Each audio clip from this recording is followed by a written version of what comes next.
The lawyer representing the woman claiming she's the real-life Martha from the Netflix series Baby Reindeer says the writer and star comedian Richard Gadd will be asked to give evidence if her case goes to court. Yes, Richard Roth is suing Netflix for £134 million on behalf of Fiona Harvey, and we're going to speak to him in just a moment. First, though, in this clip, Martha is portrayed as mentally unstable as she harasses Richard from a bus stop while he comes and goes from his home. It's one of many scenes Fiona Harvey denies took place.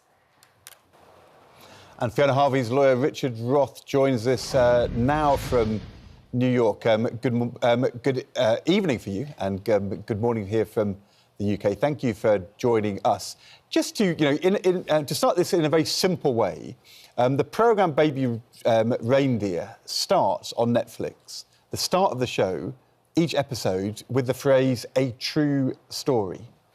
And your case, on behalf of Fiona Harvey, is that this is not a true story, that is just false, what they say. If they'd said it was based on a true story, it could have been OK, but saying it's a true story is wrong. Yeah, that's the whole point. You're right. If you say based on a true story, if you say inspired by a true story, then it gives you a little latitude. It gives you a little liberalism to change the story. But when it says this is a true story and it affects people's lives, then it better be true. And that's where Netflix fails. You can't say it's a true story if it's not.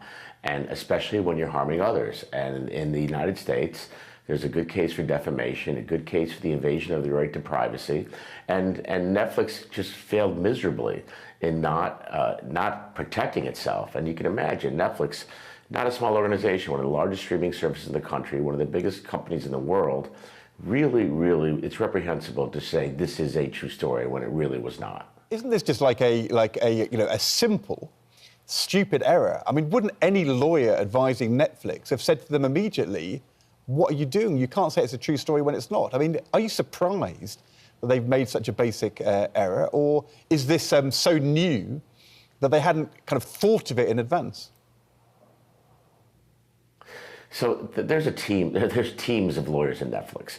And this last weekend, there was an article that came out in London where Richard Gadd, said that he actually was telling Netflix this is not true, and Netflix kept pushing it to be a true story.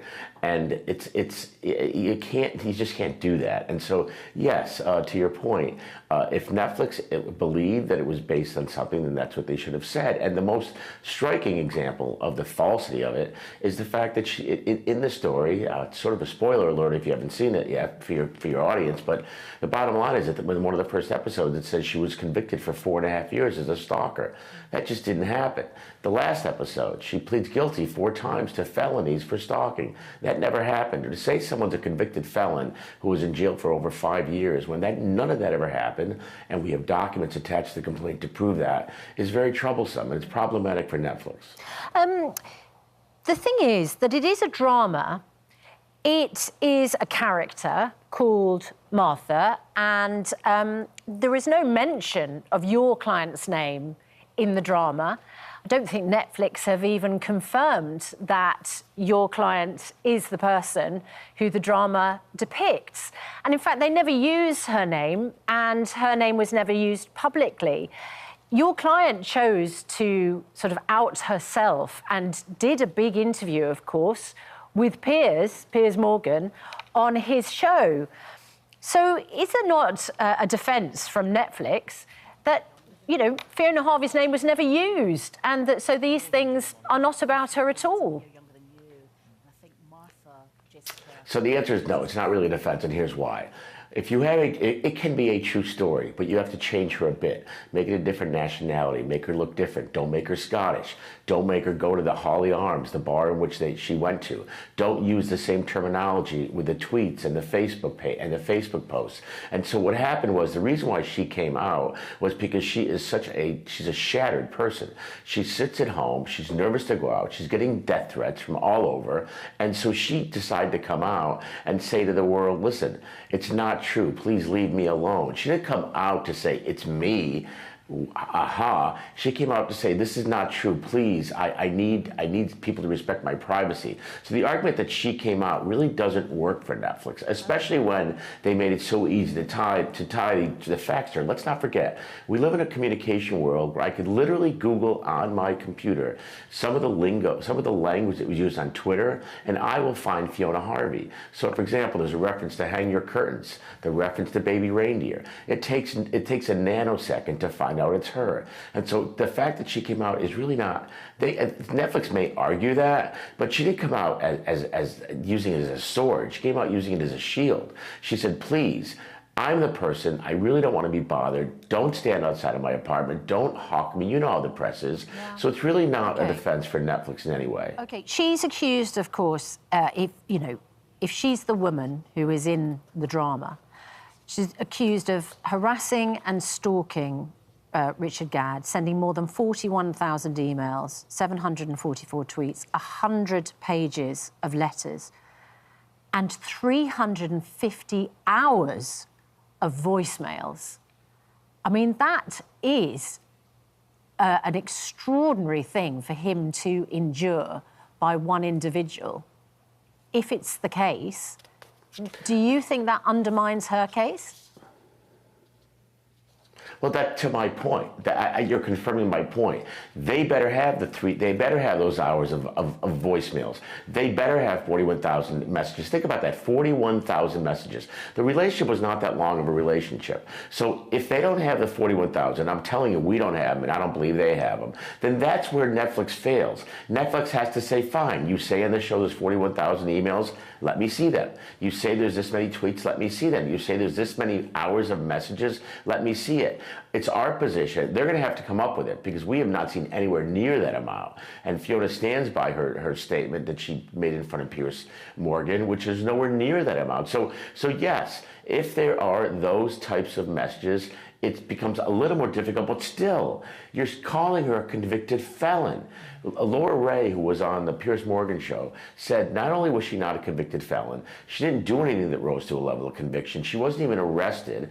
The laws haven't changed. And quite frankly, Laura Ray, who was allegedly stalked 22 years ago, said that she found it very problematic that Netflix went ahead and said that. So even if she we dispute everything about the show, but even if some of it is true, this is a true story. It does not give them the license to make some falsities and some truths to it, and compound that with the fact that Benjamin King, a principal of Netflix, went and testified in front of Parliament and said she was a convicted felon. Now think about that. How many lawyers prepared Benjamin King before he testified in front of Parliament? And if he said she's a convicted felon and she wasn't, that's defamation. In this country, it's what we call defamation per se. You can't say someone's convicted when they weren't. And that's where the lies start. Interesting. And just briefly, before we let you go, whatever the facts, 134 million is a massive amount of money. What would be the justification for that?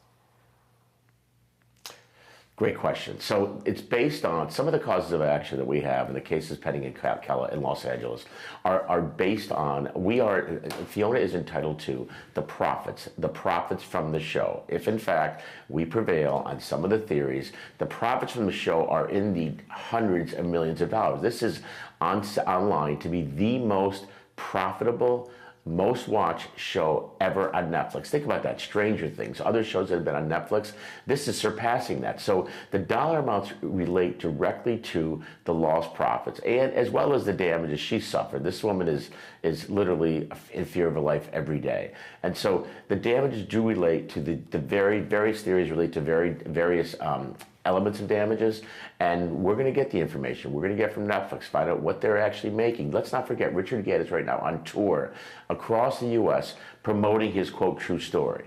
So if Netflix lied about it, which it's incontrovertible that she wasn't convicted and other elements of it, then Netflix has a big problem here. Richard Roth, thank you very much indeed for joining us this morning. In response to that lawsuit, Netflix say, we intend to defend this matter vigorously and to stand by Richard Gadd's right to tell his story. Very interesting, very interesting. That drama is not over.